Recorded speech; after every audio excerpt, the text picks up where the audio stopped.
mencapai guru besar jelas memberikan kebanggaan.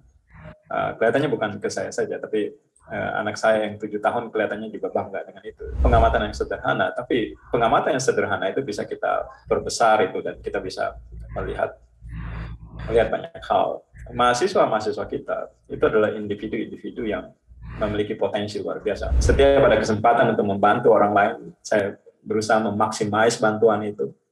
Ketika ada mahasiswa misalnya yang merasakan kesulitan dalam melakukan penelitiannya, kita lebih membantu dengan niat yang lebih kuat, karena kita percaya bahwa ini sesuatu yang berguna buat orang lain.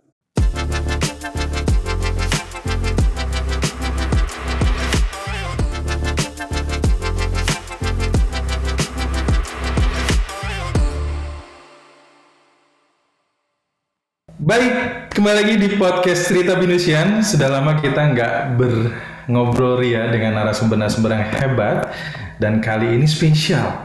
Hari ini kita akan mengangkat salah satunya adalah dari 6 guru besar di Binus University.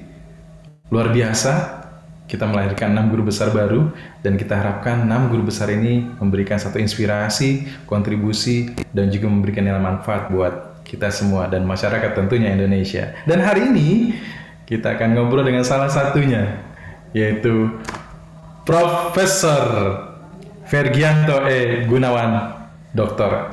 Eng, atau kita nyebutnya sebagai Prof. Fergi. Apa kabar, Prof? Baik. Apa kabar, Pak? Baik. Ini luar biasa nih, sehat nih. Kelihatannya segar sekali nih. Atau mungkin bahagia sudah diangkat menjadi guru besar di Binus University. Well, itu satu hal itu. Tapi hal lainnya mungkin kena filter dari Zoom ini.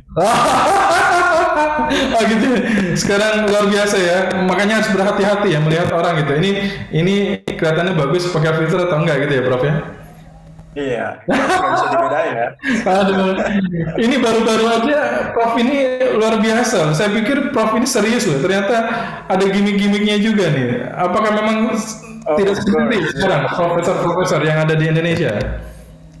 Rasanya sebagian besar akan begitu. Jadi mungkin kelihatan dari luar begitu serius begitu ya. Tapi saya percaya setiap orang ada aspek fun di dalamnya, right? Oke, baik. Pertama-tama saya ucapkan selamat ya Prof ya atas pengukuhan guru besarnya. Kami bangga, dan juga saya yakin Indonesia juga bangga punya profesor-profesor yang luar biasa, muda, dan juga bisa memberikan satu kontribusi keilmuan, dan juga harapannya bisa memberikan nilai manfaat buat masyarakat, terutama gitu ya, masyarakat Indonesia. Nah, Prof, cerita sedikit dong bahwa pengukuhan guru besar ini, apakah ini menjadi salah satu pencapaian ya yang selama ini diimpikan bagi seorang, saya nggak tahu apakah profesor ini kan sebagai gelar akademik ya Prof ya, dalam hal ini yang Prof kejar gitu ya, gimana Prof? Ya, saya pikir mungkin semua akademisi berpikir begitu ya. Jadi, saya kira juga akan sulit sekali di kelas kita menyarankan mahasiswa untuk mengembangkan diri, untuk mencapai karir tertinggi yang mereka bisa capai di masyarakat. Kemudian di sisi lain kita tidak mencoba melakukan itu untuk diri kita sendiri, right? Jadi, ada banyak hal yang dipelajari selama proses itu. Penolakan aplikasi kita, kritik terhadap dokumen yang kita kirim, dan seterusnya. Dan ya, seperti banyak hal di masyarakat, kita perlu belajar untuk mengembangkan diri, untuk menjawab kritik-kritik tersebut, untuk memberikan jawaban yang meyakinkan. Jadi, saya menikmati proses perjalanan aplikasi menjadi guru besar. Itu jelas sekali bukan sesuatu yang mudah, bukan sesuatu yang singkat. Kalau saya bisa berikan angkanya sebagai contoh, di Indonesia itu kan gelar profesor diberikan oleh pemerintah ya, tidak seperti di beberapa negara lain. Di Eropa juga begitu, ada beberapa negara di Eropa di mana gelar itu diberikan oleh pemerintah. Dan ini dihitung poin per poin. Kita bayangkan kalau kita lihat statistiknya, kita butuh 850 poin misalnya. Yeah. Dan 1 poin itu mungkin diperoleh dari kita melakukan 1 kali pengabdian masyarakat. Yeah. Kita mengajar 1 jam, kita dapat 1 poin. Jadi bisa dibayangkan kesabaran, waktu yang dibutuhkan, upaya yang harus kita komitmen supaya 850 itu bisa tercapai. Saya tidak mengatakan bahwa ini 100% upaya saya. Banyak sekali upaya pihak lain begitu ya, seperti pelatihan yang diberikan oleh BINUS, itu semua poin-poin yang bisa kita hitung nantinya. Tetapi bagaimanapun juga ada bagian dari kita yang signifikan di situ, yaitu komitmen, kesabaran, kegagalan, dan bangkit kembali dari situ dan terus berupaya sehingga 850 poin ini bisa dikumpulkan. Jadi ini perjalanan paling cepat adalah 10 tahun saya kira di Indonesia untuk bisa itu, karena ada persyaratan mengenai itu. Jadi perjalanan 10 tahun itu luar biasa proses belajarnya. Oh, aduh, ini makanya saya spesial mendatangkan Prof. Fergi nih. Jadi cepat gitu ya, langsung mendapatkan gelar guru besar sendiri. Namun mungkin tidak semua juga pemahaman tentang pencapaian guru besar di akademik. Ini kan adalah sebuah perjalanan karir bagi seorang akademisi ya Prof ya, betul ya. Bisa cerita sedikit sebenarnya perjalanan seorang akademisi ini yang pada akhirnya menjadi profesor itu apakah dimulai dari tenaga pengajar atau sampai akhirnya ada karir path yang mungkin harus dilalui gitu ya Prof ya. Gimana Prof? Yang selama 10 tahun itu? Ya, mungkin secara nomenklatur agak berbeda dengan negara lain, tetapi banyak secara sistem itu sama saja. Di Indonesia perlu dimulai dari tenaga pengajar, mungkin 1 atau 2 tahun tenaga pengajar. Ada yang 1 tahun tenaga pengajar. Saya sendiri 2 tahun menjalani sebagai tenaga pengajar. Kemudian setelah itu mendapatkan lektor, kemudian lektor kepala dan guru besar. Mungkin di negara lain lektor itu seperti asisten profesor ya. Kemudian lektor kepala itu kira-kira ekuivalen dengan associate professor. Perbedaannya mungkin salah satunya adalah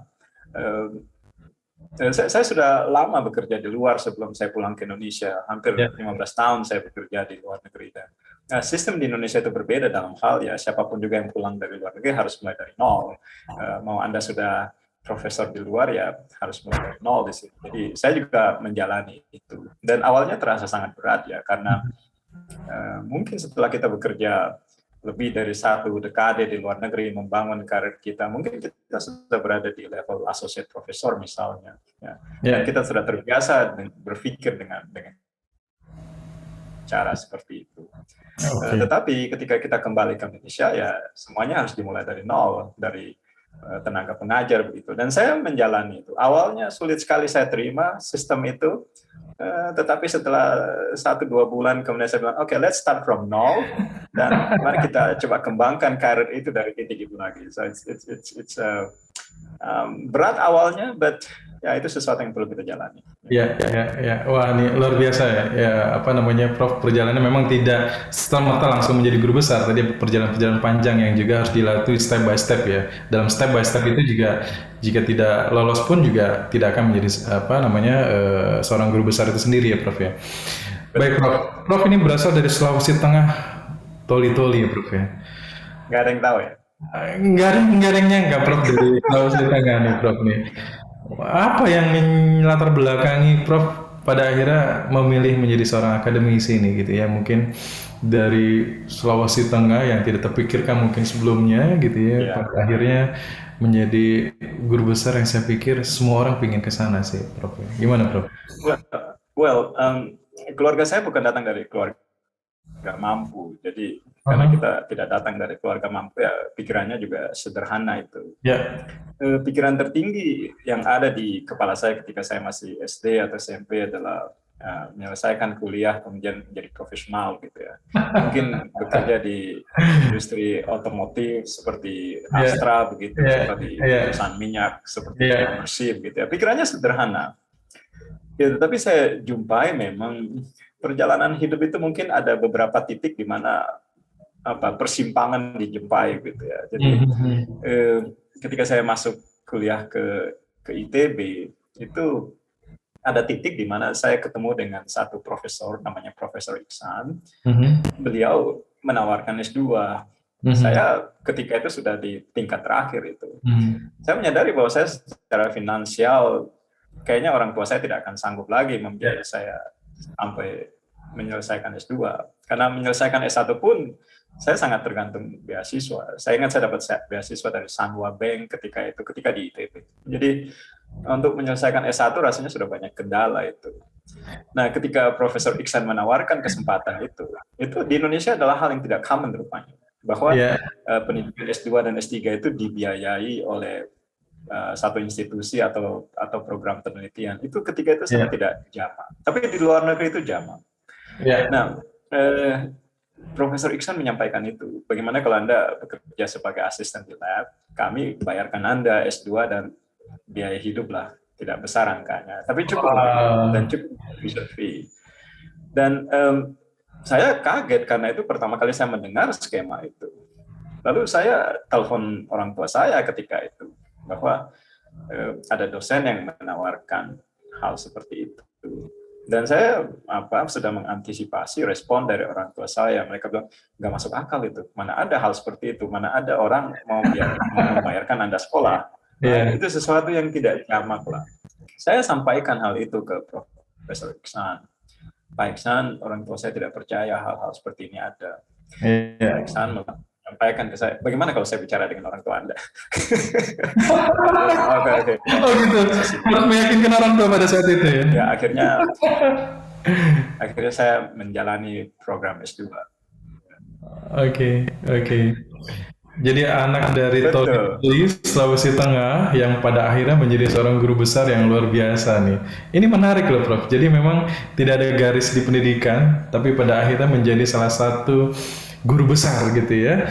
Yang mungkin tidak semua orang bisa seperti itu. Saya yakin juga mungkin dari pertemanannya pun juga salah satu orang terpintarnya adalah Prof. Fergie di antara teman-temannya. Prof, saya menarik tentang tadi yang Prof sampaikan juga, bagaimana ada salah satu fokus atau bidang keilmuan yang Prof tekuni yang pada akhirnya itu menjadi salah satu pegangan Prof untuk bisa pada akhirnya nanti memberikan kontribusi di bidang keilmuan itu sendiri sih Prof. Kenapa Prof memilih atau bidang-bidang yang seperti apa sih Prof yang pada akhirnya difokuskan dan apa yang akan mungkin direncanakan dalam memberikan satu kontribusi ini sih Prof. Silakan Prof. Ya, tadi kan di bagian awal Pak Haris menyampaikan kayaknya bicara filosofis ini. So, mari kita bicara filosofis. Oke. Ya, saya beruntung bahwa masuk ke institusi seperti BINUS ataupun ITB di mana kita menjumpai orang-orang yang memiliki filosofis yang kuat ya menurut saya. Banyak sekali individu-individu dengan pemahaman filosofis yang kuat. Di tahun pertama saya di ITB, saya ketemu profesor namanya Profesor Joko Suharto. Dia memberikan, saya masih ingat mata kuliahnya, itu namanya semacam Introductions to Engineering. Dan dia menceritakan filosofi hidup. Dia bilang, pilihannya hanya seperti huruf T itu. Huruf T itu ada garis horizontalnya, ada garis vertikalnya. Anda mau bermain di garis horizontalnya, yaitu memiliki pengetahuan yang luas, atau Anda mau bermain di garis vertikalnya, memiliki pengetahuan yang dalam. Jadi, saya terkesan dengan kuliah itu. Mungkin satu kuliah 2 jam, seperti tidak bedanya dengan kuliah yang lain, tapi banyak kuliah yang kita lupakan, tapi ada 1-2 mata kuliah yang kita tidak lupakan. Jadi, karena dia memberikan satu pemahaman yang lebih baik. Jadi ketika itu saya berpikir, saya ingin berada di yang horizontalnya apa vertikalnya. Dan kelihatannya saya mungkin lebih menikmati yang vertikal itu. Mencoba memikirkan sesuatu lebih mendalam, mencoba memahaminya lebih baik ketimbang mengetahui banyak hal. So dan saya juga menjumpai hal itu di masyarakat Jepang gitu ya. Anda kalau menemukan anak muda di Jepang kemudian Anda tanya siapa perdana menterinya, besar kemungkinan dia tidak tahu itu. Jadi orang Indonesia berbeda. Orang Indonesia cenderung punya pengetahuan yang luas. Secara umum orang Indonesia punya pengetahuan yang luas. Nah, kembali ke huruf T tadi, filosofi T tadi itu ya kelihatannya saya merasa lebih cocok bergerak ke arah vertikalnya. Jadi itu sebabnya menguasai satu bidang ilmu perlahan-lahan gitu ya, walaupun karena proses belajar saya lambat sekali. Saya bukan orang yang cepat menangkap sesuatu. Saya butuh waktu, butuh membaca paper, melihat data, mensimulasikan hal itu. Saya butuh hal-hal seperti itu untuk memahami sesuatu karena proses belajar saya lambat sekali. Jadi saya melihat ya mengetahui sesuatu secara mendalam adalah hal yang krusial. Itu sebabnya kelihatannya professorship ini align dengan policy itu, dengan filosofi itu. Ya, pada akhirnya keilmuan menjadi seorang simulasi dan juga pemodelan, begitu ya, Prof? Iya. Kalau boleh cerita sedikit, Prof, dalam kehidupan sehari-hari apa yang dirasakan bidang keilmuan yang Prof dalami hingga sekarang ini, Prof? Iya, kita belajar banyak dari pemikir-pemikiran yang hebat begitu ya. Dan saya kira at some point saya melihat di YouTube presentasi dari Steve Jobs mengenai sepeda itu, dan dia mengeluarkan chart berapa jauh makhluk hidup itu bergerak per satuan energi yang mereka jumpai, mulai dari burung, dari hewan apapun ditunjukkan di situ. Dan manusia bukanlah makhluk yang sangat unggul di situ dalam hal penggunaan energi untuk jarak yang bisa ditempuh. Akan tetapi ketika manusia diberi sepeda, dia bisa mengalahkan semua makhluk-makhluk itu. Somehow dia menjadi makhluk yang paling efisien dalam penggunaan energi. Jadi kita bisa melihat clear di situ bahwa jika kita punya instrumen yang tepat, maka kita bisa sangat resourceful gitu. Banyak hal yang bisa kita lakukan dengan instrumen yang tepat. Nah, simulasi adalah itu. Steve Jobs mungkin mengatakan komputer adalah bicycle of the mind.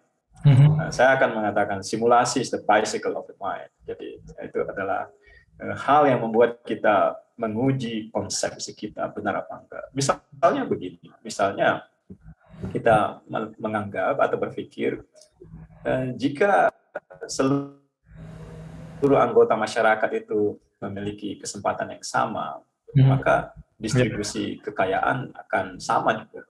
Mungkin itu pikirannya, tapi dengan simulasi kita bisa menunjukkan bahwa itu tidak benar. Kita bisa membuat satu dunia yang kecil di komputer, kemudian meminta para kita sebutnya agent, para agent itu melakukan bisnis di dalam dunia yang kecil itu. Dengan seluruh keadilan yang mereka miliki, kita akan jumpai bahwa konsentrasi kekayaan pasti terjadi itu. Jadi memikirkan bahwa jika setiap individu memiliki kesempatan yang sama, lalu akan muncul satu dunia di mana distribusi kekayaan terjadi, itu adalah ide yang tidak benar itu. Jadi, nah hal-hal seperti itu, konsepsi teori yang kita yakini itu bisa kita tes dengan gampang sekali menggunakan simulasi. Jadi that is a wonderful thing about simulasi. Kita bisa tes ide dengan biaya yang rendah sekali untuk melihat apakah teori yang kita yakini itu benar terjadi atau tidak. Oke. Nah ini menarik, Prof. Ya. Saya juga coba mendalami tentang bagaimana saya lagi senang bicara tentang teori konspirasi ya, Prof. Ya. Ya kita tidak bicara tentang negatif ya, tapi bicara tentang bagaimana positif teori konspirasi ini bisa terjadi gitu ya, Prof. Apakah saya penasaran aja bicara tentang tadi yang Prof sampaikan bahwa berpikir dulu apa simulasi dulu ini berpikirlah simulasi dulu gitu ya. Kalau bicara tentang teori konspirasi ini orang berpikir dulu atau orang udah misalnya gitu ya sudah memang menyiapkan gitu ya. Tapi kalau dari perspektifnya Prof, apakah itu bagian dari simulasi atau hanya sekedar itu ada satu hal yang memang di engineeringkan gitu ya, di create sehingga ini menjadi salah satu hal yang bisa terjadi di kemudian hari gitu, Prof. Gimana Prof melihat hal itu? Ya, apapun teori konspirasi itu ya. Jadi sebagai contoh misalnya sekarang orang masih mencari-cari virus seperti penyebab COVID-19 itu datang dari lab atau datang dari pasar, itu melompat dari hewan atau bagaimana, right? Itu saat ini juga menjadi semacam teori konspirasi akibatnya ya. Ada yang mengatakan bahwa itu pengujian dan seterusnya. Tapi apapun teori yang kita miliki, yang sangat penting buat kita adalah teori yang bekerja dengan baik, right? Teori yang match dengan reality. Kalau kita memiliki teori dia tidak match dengan reality, ya omong kosong, itu tidak banyak berguna teori itu, right? Jadi kita mau mencari teori yang useful, yang berguna itu. Nah, apapun keyakinan kita, menurut saya penting untuk menyediakan satu ruangan bahwa bagaimana jika teori itu tidak bekerja, bagaimana jika teori itu tidak berfungsi dengan baik. Nah, kita perlu punya kelapangan hati untuk melihat data, untuk menguji teori yang kita percaya itu. Ya, saya selalu menggunakan komputer simulasi karena komputer ada di mana-mana, itu di depan kita ada komputer. Jadi, nah, sama seperti itu. Kalau kita memiliki keyakinan tentang teori konspirasi misalnya, mungkin pertanyaan yang lebih besar itu adalah bagaimana menguji teori ini, bagaimana menemukan fakta yang membenarkan itu ataupun menemukan fakta yang menolak itu. Itu bagian sebagai saintis sih, kita tidak hanya semata-mata teori kemudian kita terima, ya. Bagaimanapun intriguing, bagaimanapun dramatis teori itu, mungkin secara emosional kita mau terima, tetapi sebagai saintis kita ingin clarify, kita ingin bandingkan dengan data, kita ingin bandingkan dengan systematic thinking, itu klop apa enggak tuh. Jadi ini kok jadi menarik ya, lebih mendalam lagi. Teori aja itu. Oke. Ya, ini menjadi menarik pembicaraan kita, Prof. Bisa berjam-jam dari kita berbicara seperti ini gitu ya. Namun saya fokus ke tadi, saya ingin mendalami sedikit sebenarnya bidang ilmu yang Prof dalam dan tekuni gitu ya. Tadi saya mencoba mencari gimana cara supaya kita bisa memahami apa yang Prof lakukan di dalam bidang ilmunya itu sendiri sih ya, Prof ya. Tapi kita tidak lebih mendalam, tapi bagaimana sebenarnya kaitannya dengan guru besar itu sendiri sih, Prof. Apa sih arti guru besar buat Prof ya, yang pada akhirnya hal itu bisa tercapai, Prof? Saya menduga kepercayaan diri itu banyak dengan achieve. Mungkin itu, atau mungkin ada faktor lain, saya nggak tahu. Tapi saya mencapai guru besar jelas memberikan kebanggaan.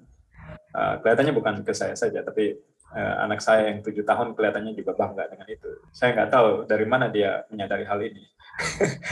Ya, kebanggaan itu dalam artian ketika dia bicara dengan teman lain atau teman sekolahnya atau gurunya, dia menyampaikan, kita bisa merasakan ada kebahagiaan yang juga mungkin dirasakan oleh keluarga kita, anak, istri, ayah, ibu, dan seterusnya. Jadi itu one thing bahwa pencapaian guru besar itu memberikan kebahagiaan, kebanggaan pada keluarga. Saya pribadi melihat, saya tidak tahu angkanya berapa, 1 tahun 1 apa 3 tahun 1, tetapi yang pasti tanggung jawabnya menjadi lebih besar. Ya, jadi ketika saya berhasil mendapatkan SK itu, pikiran saya langsung bergerak ke situ, mulai memikirkan bagaimana tanggung jawab tersebut bisa saya eksekusi gitu ya. Jadi itu 2 hal Pak Haris yang saya rasakan. Di satu sisi adalah kebanggaan, di satu sisi yang lain adalah awareness mengenai sepertinya ada responsibility yang secara jumlah itu membesar gitu ya Pak Haris. Ya. Wah ini banyak hal yang saya pelajari di dirinya Prof Ferry gitu sendiri ya, bahwa ya tidak hanya sekedar pencapaian akademik, tapi juga ada hal-hal lain yang mungkin perlu dipikirkan juga bagaimana ini bisa terjadi gitu ya, Prof. Prof, saya membaca beberapa profiling singkat tentang Prof ya. Pada saat itu juga 2014 ya, Prof mendapatkan penghargaan dari Kementerian Riset dan Teknologi yang juga masuk dalam 19 karya unggulan anak bangsa. Dan juga tanggal 7 juga Prof dikukuhkan sebagai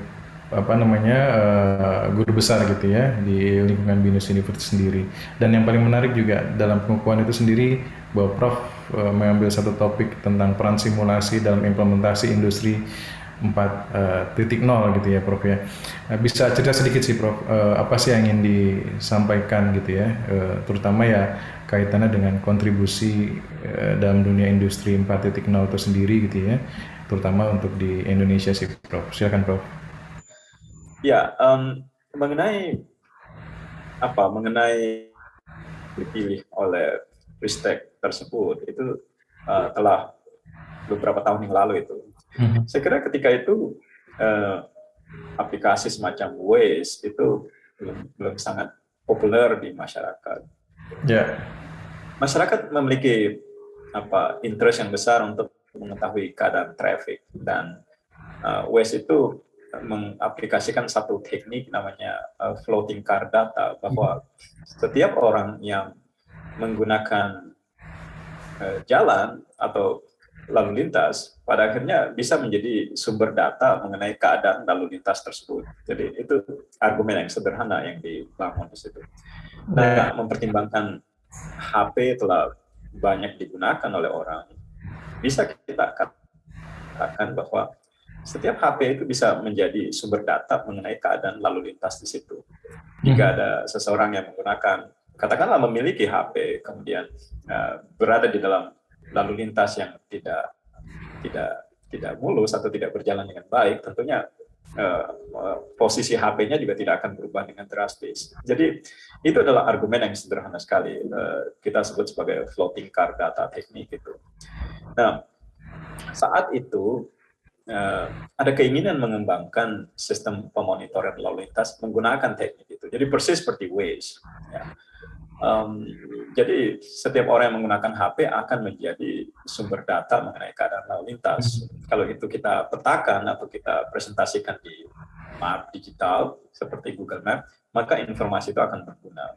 Ide dasarnya itu. Ya. Ide dasar itu sempat kita tes, perangkat lunak dibuat, kemudian ide dasar tersebut kita tes. Tetapi juga kita perlu menyadari bahwa ide seperti itu baru berhasil kalau ada pengguna dalam jumlah banyak. Kalau HP-nya cuma satu orang ya tidak banyak berguna informasi itu. Tetapi kalau ribuan orang penggunanya, itu baru berguna. Nah, komponen itu yang tidak berhasil kita deliver. Jadi kita berusaha untuk bekerja sama dengan perusahaan taksi, tetapi saat itu tidak mendapatkan feedback yang positif. Pikiran kita sebenarnya, kalau perusahaan taksi itu berkenan kita meletakkan HP di mobil mereka, itu sudah beneficial sekali. Ada sekian ribu taksi yang beredar di Jakarta, dan itu bisa digunakan untuk sensing keadaan traffic di setiap jalur jalan di Jakarta. Jadi suatu sistem informasi yang bermanfaat sekali. Ya. Tapi again, secara ide dan perangkat lunak telah dibuat, tetapi kolaborasi dengan industri mungkin tidak berhasil dijalankan, sehingga produk itu tidak berhasil launch. Pemerintah mengenali adanya ide itu dan adanya produk itu. Jadi penghargaan itu diberikan hanya sepenuhnya berdasarkan ide dan produk itu, bukan bahwa produk ini telah sukses di pasaran itu. Baik, mengenai simulasi nanti, jadi saya akan memaparkan lah kira-kira simulasi digunakan di mana saja. Saya kira para audiens akan melihat hal-hal yang surprising. Secara tradisional itu banyak sekali digunakan untuk exact science, ya, mensimulasikan tabrakan mobil, simulasikan aerodynamics dan seterusnya. Tetapi kita mulai melihat aplikasi modern dari simulasi. Orang mulai mensimulasikan mengapa terjadi segregasi misalnya di dalam kehidupan masyarakat, mengapa suku tertentu mungkin tinggal di daerah A, suku tertentu tinggal di daerah B, dan seterusnya. Itu ada segregasi di masyarakat, dan kita ingin tahu mekanisme dasar mengapa segregasi itu terjadi. Jadi simulasi bisa melakukan itu. Kemudian ketimpangan ekonomi dan seterusnya, pengaruh pajak dan seterusnya. Jadi hal-hal yang mungkin sulit dipahami tanpa simulasi, hal-hal yang terlalu besar skalanya, bisa kita reduce ke dalam satu dunia yang kecil yang ada di komputer, kemudian kita izinkan pelaku-pelaku itu bermain di situ dan kita bisa amati outcome. Jadi itu mungkin fungsi dasar dari simulasi, ya, membantu kita berpikir. Oke, ini bakal menarik nih Prof ya. Jadi apa yang tadi Prof ceritakan, dan saya sebenarnya mau memperdalam lagi dengan pertanyaan berikut Prof. Ini Prof mau kemana dan apa yang akan dilakukan Prof ke depan nih gitu ya. Ya, kita harapkan, pengen tahu nih, ini Prof punya mimpi apa ke depan nih untuk apa namanya, untuk bisa ya tadi ya bicara tentang empowering gitu ya. Kita selalu menekankan bahwa semangat fostering empowering itu juga selalu ditekankan di dalam lingkungan BINUS itu sendiri sih gitu ya. Nah ini Prof mau kemana lagi nih Prof ya? Untuk ke depan nih, silakan. Very very good question ini Pak Haris. Luar biasa nih pertanyaan Pak Haris ini. Kalau ketemu Pak Haris harus hati-hati nih menjawab. Oke. Tapi saya kira setiap individu mungkin punya tujuan hidup sendiri-sendiri. Ada yang ingin ke langit itu, ada yang ingin jadi CEO dari perusahaan. Tapi ada juga yang mungkin mau jadi fondasi saja, menjadi keset begitu ya, menjadi tempat pijakan buat orang lain. Saya melihatnya seperti itu. Jadi anak saya misalnya, karena masih kecil, saya sering mengamati bagaimana dia kesulitan mencapai sesuatu itu. Kita perlu kasih pijakan, kita perlu angkat dia sehingga dia bisa mencapai sesuatu. Dan itu adalah pengamatan yang sederhana, tapi pengamatan yang sederhana itu bisa kita perbesar itu, dan kita bisa melihat banyak hal. Mahasiswa kita itu adalah individu-individu yang memiliki potensi luar biasa. Mereka akan mencapai hidup yang luar biasa, mereka akan punya impact di kemudian hari yang luar biasa. Jadi berdasarkan keadaan itu, menurut saya saya akan menjadi semacam enabler gitu ya, menjadi keset, menjadi tempat mereka akan berpijak, hopefully memperkuat mereka dengan berpijak di atas apa yang saya ketahui, sehingga mereka bisa mencapai lebih jauh. Itu pikiran yang ada di kepala saat ini. Jadi tidak ada pemikiran bahwa menjadi petinggi atau menjadi apapun. Tidak ada pemikiran itu. Tapi yang ada adalah pemikiran enablers, membantu anak saya, membantu anak-anak di kampus, membantu rekan-rekan dosen yang baru, ya, supaya mereka bisa mencapai karir akademik yang lebih tinggi dengan lebih cepat, ataupun memberikan insight tentang hal apa yang akan dijumpai oleh anak-anak itu di kemudian hari. So hopefully dengan pengalaman ini, dengan pengalaman dari penelitian maupun perjalanan hidup yang kita jalani, hopefully itu bisa menjadi lesson buat mereka, dan hopefully itu berguna buat mereka. Kira-kira begitu Pak Haris yang ada di kepala saya sekarang. Wah, ini menarik Prof. Jadi saya pengen tahu lebih dalam nih tentang Prof, tentang ini Prof punya filosofi hidup apa nih Prof, sampai punya pemikiran yang luar biasa, dari toli-toli yang pada akhirnya punya semangat yang luar biasa. Dan saya mendengarkan tadi ini ada soul atau jiwa yang benar-benar apa yang Prof lakukan ini memang sudah menjadi sesuatu yang wah ini memang diri saya gitu ya. Nah, mungkin bisa cerita sedikit, ini punya filosofi hidup apa yang pada akhirnya sampai sekarang ini berjalan, dan kita pikir kalau kita nggak punya filosofi hidup, nggak punya moto hidup lah ya, orang banyak kan umumnya bilang gitu ya nggak akan mungkin sampai sesuatu yang kita mimpikan itu bisa tercapai, atau mungkin juga yang sebelumnya tidak dimimpikan dengan perjalanan hidup yang ada pada akhirnya mencapai satu kesuksesan yang luar biasa. Tapi ingin belajar nih dari Prof Fergie, kira-kira apa yang membawa yang pada akhirnya punya semangat seperti ini nih Prof? Gimana Prof? Ya saya saya tidak melihat hidup itu linear begitu ya, atau satu garis lurus, di mana ketika kita masih muda kita sudah adopsi satu filosofi atau satu prinsip, kemudian prinsip itu kita pertahankan terus sampai usia tertentu misalnya. Yeah. Saya tidak begitu. Saya lebih melihat bahwa hidup adalah satu proses pembelajaran, dan filosofi akan berubah tergantung proses pembelajaran itu.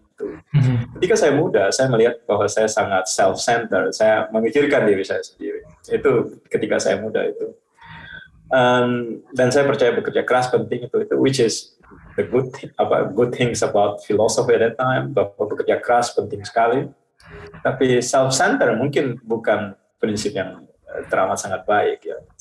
Tetapi saya beruntung bahwa dalam perjalanan hidup ini kemudian saya menjumpai banyak individu dan cara mereka running hidup mereka itu sangat inspiring buat saya. Sebagai contoh misalnya, kita itu sering berpikir bahwa memiliki edukasi yang tinggi itu penting. Karena itu menempatkan kita di tatanan sosial yang tinggi. Atau memiliki harta yang banyak itu penting. Karena itu juga menempatkan kita di tatanan sosial yang tinggi. Tapi belum lama ini ada salah satu dari keluarga saya yang menjadi korban COVID-19. Beliau adalah orang yang tidak punya edukasi. Beliau adalah orang yang tidak punya harta. Tidak ada semua yang masyarakat nilai sebagai sesuatu yang bernilai. Tapi fakta menunjukkan ketika beliau itu berpulang, dia menimbulkan kesedihan yang luar biasa pada jumlah orang yang cukup banyak itu. Yeah. Menimbulkan rasa kehilangan, menimbulkan semacam kekosongan di jiwa oleh sekian banyak orang yang pernah berinteraksi dengan beliau. Nah itu adalah pelajaran yang luar biasa buat saya, bahwa kita bisa membuat hidup kita meaningful walaupun kita tidak memiliki harta, walaupun kita tidak memiliki pendidikan yang tinggi. Tapi pada dasarnya yang teramat sangat kita butuhkan adalah mendengar orang lain. Jika bisa membantu kita lakukan, kalaupun tidak, mendengar kesulitan orang lain, lebih memiliki empati yang tinggi adalah hal yang esensial sekali. Nah, itu mungkin akhir-akhir ini, mungkin seiring dengan umur filosofi berubah. Itu yang menjadi filosofi saya sekarang. Jadi hopefully dan setiap ada kesempatan untuk membantu orang lain, saya berusaha memaksimais bantuan itu. Ketika ada mahasiswa misalnya yang merasakan kesulitan dalam melakukan penelitiannya, kita lebih membantu dengan niat yang lebih kuat, karena kita percaya bahwa ini sesuatu yang berguna buat orang lain. Jadi filosofinya mungkin bisa direduksi ke situ. Hopefully kita menjadi sedikit lebih berguna buat orang lain. Mungkin itu Pak Haris yang diajarkan oleh umur Pak Haris. berat Prof. Wah, ini tidak mudah ya Prof ya untuk bisa, saya juga mendengarkan, wah ini gimana nih kalau coba saya mengambil atau mendapatkan inspirasi dengan filosofi yang tadi disampaikan. Tapi ya hopefully mungkin kita juga perlu memahami juga semuanya berproses ya Prof ya. Terkadang kita inginnya instan gitu ya. Namun ya semua itu akan melihat bahwa hasil itu, kata orang hasil itu kan tidak mengkhianati proses yang sudah dilakukan gitu ya. Jadi ya, mungkin itu juga bisa menjadi sesuatu yang kita perlu lihat juga ya Prof ya. Prof, terakhir dari saya, ini Prof kapan mainnya ya Prof ya? Seperti ini. Belajar terus. Ini kapan mainnya Prof nih Prof? Saya main dulu nih gitu ya, nggak jadi-jadi. Gimana Prof? Saya orang rumahan, jadi istri saya sering bertanya-tanya itu. Istri akan selalu bertanya kapan kita berlibur dan seterusnya. Dan saya mengatakan, happiness penting, dan saya memiliki kesederhanaan dalam happiness itu. Jadi ya sejauh ada kopi, ada buku yang baik untuk dibaca,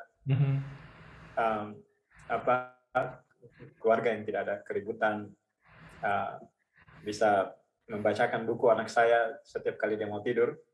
Saya melakukan itu beberapa tahun terakhir ini. Oke. And ya bisa melihat istri saya, mertua saya happy, tetangga saya tidak hidup dengan baik.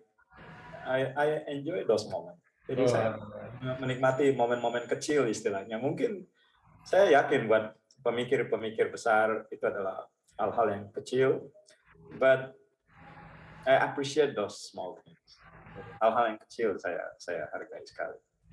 Mungkin tidak saya ungkapkan dengan kata-kata, tapi ketika saya melihat keberadaan mereka main di sekitar saya, I appreciate those moments. Hal-hal kecil. Ya, banyak orang bilang ya kebahagiaan itu ya tergantung kita sendiri. Bagaimana menilai kebahagiaan itu sendiri ya, Prof. Betul ya, Prof? Ya. Saya pergi berlibur jauh dengan istri saya, tentunya pernah. Tapi juga pernah berlibur di Eropa, kemudian istri saya pikirannya pekerjaan aja, tuh itu bisa terjadi itu. Saya tidak melihat happiness mengenai seberapa mewah hotel yang Anda tinggal atau hal-hal seperti itu. I don't think itu berhubungan itu.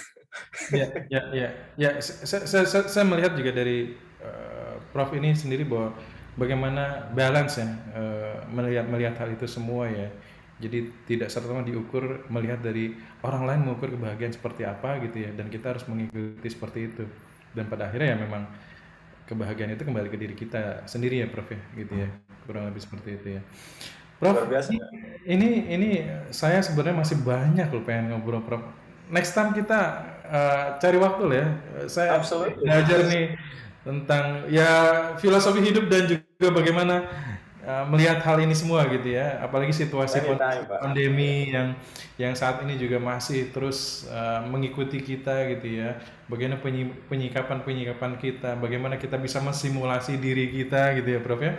Tadi yang Prof bidang berbagai macam bidang kaitan dengan simulasi dan kemudian kita bisa lihat gitu ya. Dan saya pikir ini yang menjadi menarik gitu ya untuk dibahas lebih dalam lagi dan lebih detail lagi. Prof, sekali lagi selamat atas pengukuhan guru besarnya. Mudah-mudahan apa yang Prof lakukan dan kontribusi keilmuan, dan juga Prof saat ini juga sebagai Head of Program Master in Industrial Engineering di BINUS University ya, Prof ya. Betul. Kedua jurusan di Master Teknik Industri gitu ya, kurang lebih seperti itu. Mudah-mudahan kontribusi keilmuannya dan juga bisa menghasilkan anak-anak didik dan juga lulusan yang luar biasa, dan kita harapkan bahwa bangsa ini perlu orang-orang seperti Prof Fergie, Prof. Thank you. Makasih banyak, Pak Aris. Saya harapkan bisa memberikan kontribusi lebih banyak lagi, dan saya yakin bahwa semua itu ada semangat dari Prof yang sudah disebar oleh kita semua. Terinspirasi lah. Gitu ya, mudah-mudahan kita semua bisa mengikuti jejak Prof Fergie. Terima kasih banyak. Sekali lagi, sampai ketemu lagi. Mudah-mudahan kita bisa bikin part 2 lah ya dengan topik-topik yang menarik. Saya siap menunggu, Pak Aris. Terima kasih banyak ya, Pak Aris ya. Oke. Next time kita bicara tentang industrial engineering ya, Prof ya. Apa yang Prof lakukan. Thank you, Prof. Sampai ketemu lagi. Ya, sampai ketemu lagi. Terima kasih banyak ya semuanya. Ya.